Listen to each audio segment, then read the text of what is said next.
Impacto de la revolución industrial y el avance del modelo capitalista en la dinámica de la economía y sociedad venezolana en la época colonial. La revolución industrial nace en Inglaterra, posteriormente, años más tarde, llega a Venezuela. Su iniciación fue a medida que iban transcurriendo el tiempo. La producción con mano de obra fue suplantada por la maquinización. Entre las primeras industrias en Venezuela, Paramos, cercano a Macarao, el primer telar mecanizado, el cual se manufacturaba 200 libras diarias de pábilo. Empresas como Molinos La Guaira en 1861, una empresa manufacturera de clavos en 1870. Se crea también Telares de Valencia, que manufacturaba 400 libras de pábilo además del lienzillo. Está constituida por empresas de la industria textil, cerveza, cigarrillo, energía eléctrica, vidrio, fósforo, calzado, licores de azúcar, de aceite, semillas de algodón, etc. Venezuela presentaba una situación muy pobre respecto a los demás países de América Latina. Su economía se fundamentaba en la agricultura y la ganadería. La exportación de petróleo venezolano fue conocido como la principal materia prima de importación en el país. Surgió como un estallido económico. Gracias a este estallido económico, Venezuela mejora sus servicios públicos, mejoran las vías de comunicación, se crean puestos de trabajo, se crean grandes ciudades, se revalúa el bolívar.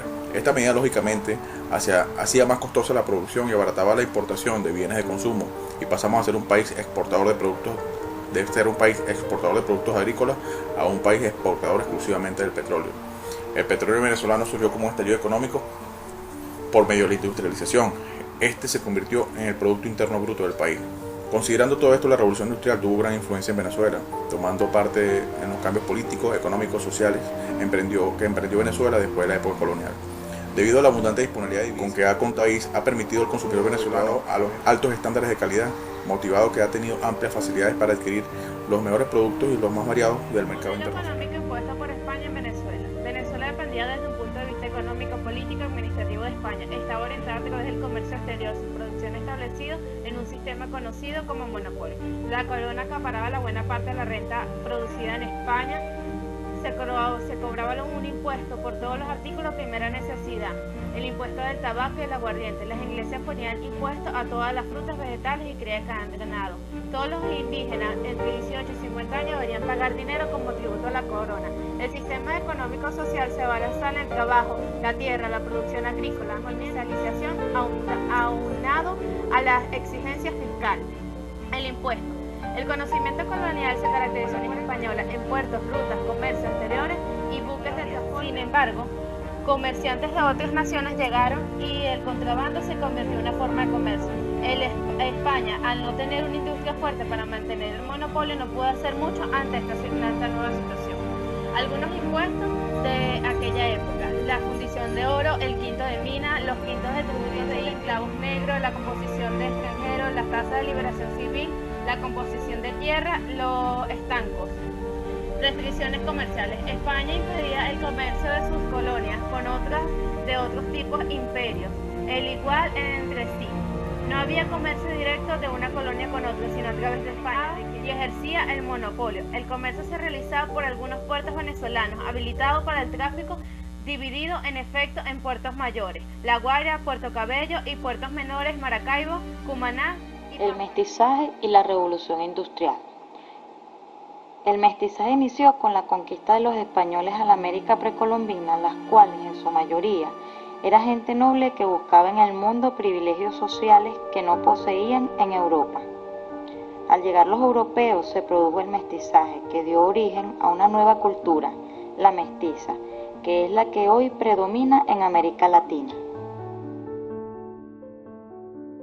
Las definiciones del mestizaje. En resumen, se define como el encuentro biológico y cultural de etnias diferentes, las cuales se mezclan dando origen a otra etnia. El mestizaje se produjo debido al proceso de colonización producto del descubrimiento de América en 1942. Existen algunos planteamientos historiográficos de historiadores ante el proceso del mestizaje, como lo son la mezcla de razas de la historia de América Latina de Magnus Morne, el mestizaje como gesta de Juan Oleachea Lavallén, el pensamiento mestizo de Serge Brushinsky. Estos historiadores han hecho un compendio de ideas en cuanto a las variables que giran en torno al mestizaje. que plantean básicamente que los elementos opuestos de la cultura en contacto tienden a excluir mutuamente, pero al mismo tiempo tienden a conjugar, y esta dinámica es la que permite la emergencia de una cultura nueva. Ellos se plantean una interrogante: ¿dónde empieza el mundo indígena y dónde termina el de los conquistadores? En la imagen podemos observar cómo se dio el proceso del mestizaje. Se llamó Revolución Industrial al proceso de cambio económico y técnico que se originó y desarrolló en Gran Bretaña entre 1780 y 1850. Esta provocó transformaciones en las actividades productivas de las sociedades occidentales. En la imagen podemos observar cómo inició la Revolución Industrial y qué cambios trajo consigo. La Revolución Industrial se dio en Gran Bretaña debido a las condiciones climáticas, al desarrollo del comercio y la agricultura, a la estabilidad política, al crecimiento demográfico y al desarrollo de la ciencia. En la imagen podemos observar aspectos demográficos, sociales y económicos que existían en la sociedad rural y cuáles fueron los cambios que existieron en la sociedad industrial.